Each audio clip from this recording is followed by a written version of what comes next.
Hey guys! Today we'll be covering a 2007 family film called St. Trinians. The movie begins with a greedy and shrewd man named Carnaby Fritton enrolling his daughter Annabelle in St. Trinian School, an anarchical institution for uncontrollable girls in London. Mr. Carnaby pulled his daughter out of her former school, Cheltenham Ladies' College, because he feels that she is not shrewd enough like him. St. Trinians is run by Mr. Carnaby's younger sister, Camilla Fritton. In Miss Fritton's office, Mr. Carnaby notices a letter from a bank threatening the school with bankruptcy, but he hides it from his daughter.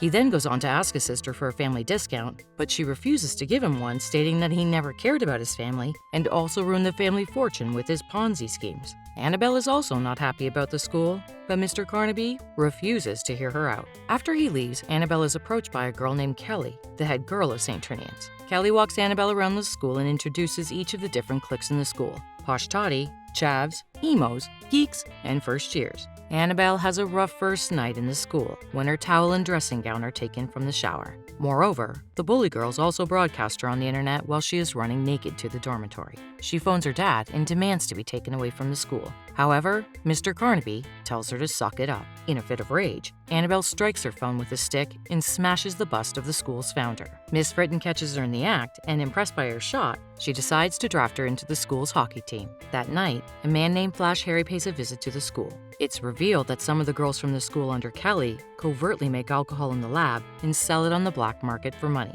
It's also revealed that Flash has a crush on Kelly, and he asks her out on a date, but she turns him down, saying she doesn't mix business with pleasure. Meanwhile, the school is struggling to pay its staff, but Miss Fritton seems to be living in denial. Later, Miss Fritton hires a woman named Dickinson as the new English teacher and gives her a tour of the school. A few days later, a hockey match is organized against Annabelle's old school, Cheltenham Ladies' College, who turns out to be St. Trinian's biggest rivals. Their captain is Verity Thwaites, the daughter of Geoffrey Thwaites, the education minister. Geoffrey and Miss Fitton went to college together, and they have a romantic history. However, Geoffrey keeps it strictly professional and offers to help her improve the academic output of her school. Miss Fritton takes it as a slight and declines his help, saying that he just wants to straitjacket the school with his limited curriculum. In the next scene, the St. Trinian girls give a hostile and violent welcome to their visitors, who make fun of Annabelle, calling her Annabelle the Cannibal. She got this nickname because she used to wear braces and bits of food got stuck in them. As the girls play, Geoffrey wanders around the school on his own. He finds a secret alcohol lab and somehow ends up in the Posh Toddy's closet, where he overhears them talking dirty with their boyfriends.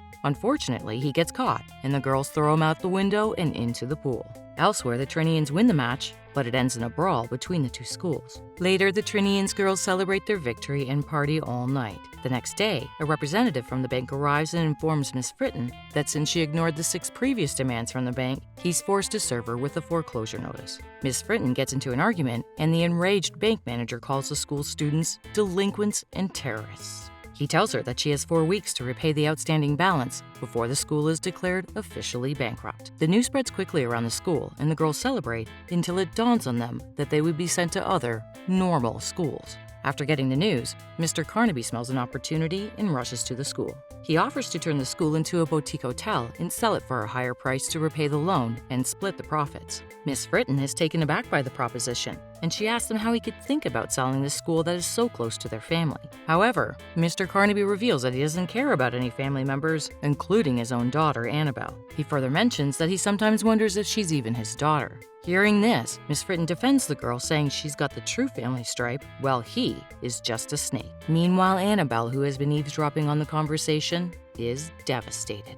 Later that day, Annabelle finds Miss Fritton alone, painting. The latter reveals that she took up painting when she was recovering from a broken heart. Talking to her makes Annabelle emotional, and she starts boxing to help her release her anger. Meanwhile, Kelly, Flash, and the other girls brainstorm a way to save the school. They consider credit card fraud, kidnapping, and theft before Kelly suggests stealing the painting, The Girl with the Pearl Earring. Acting on the plan, the girls lobby their school to organize a field trip to the museum.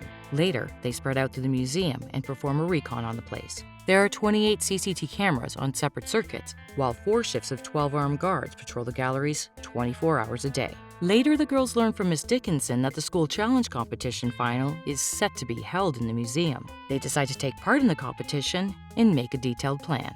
The girls are so adamant to save their school that they even get Miss Fritton on board with their plan. The team for the school challenge is made up of 3 posh toddies, Chelsea, Peaches, and Chloe, with former head girl JJ French training the girls for the competition. In the preliminary rounds, the girls perform surprisingly well. However, a flashback reveals that 2 girls from St. Trinian's had stolen the questions from the host office the day before the competition and drugged their strongest competition with a special tea. Eventually, St. Trinian's makes it to the final, where they are set to face Cheltenham Ladies College. For the finals, Annabelle asks Flash to act as a gay German art dealer and strike a fraudulent business deal with her father. He initially refuses, but Kelly gets him to do the job as he secretly has feelings for her. As everyone prepares for the grand final, Education Minister Jeffrey arrives at the school with a group of reporters to highlight the problems with the institution. However, the girls learn about the ambush beforehand and quickly turn it around to the school's advantage. He almost catches the girls slipping up, but Annabelle comes to the rescue and distracts the media by telling them about Jeffrey's bully daughter. As a result, the minister ends up getting bad publicity for the surprise inspection. That night, the other girls at the school give Annabelle a makeover and make her part of the school. In the next scene, Flash meets up with Mr. Carnaby as planned and tells him about the girl with the pearl earring painting becoming available on the black market. Elsewhere, Kelly and 2 other girls, Taylor and Andrea, make their way into the sewer as the Posh Toddies compete in the finale. When they reach the Iron Gate, chemistry prodigy Tanya and her friend blow it up and help them pass through. When they are almost caught by security, Tanya and her friends sacrifice themselves and pretend to be poor helpless children who got lost in the museum. After the security guard leaves with the 2 girls, Kelly and the others continue their mission. The Posh Toddies yet again lead in the quiz until Jeffrey catches them cheating and disrupts their setup. Meanwhile, Kelly and the girls eventually get to the balcony which overlooks the Grand Hall, and where they set up a 10-meter high zip wire over the audience. They take the wire to the other side of the hall.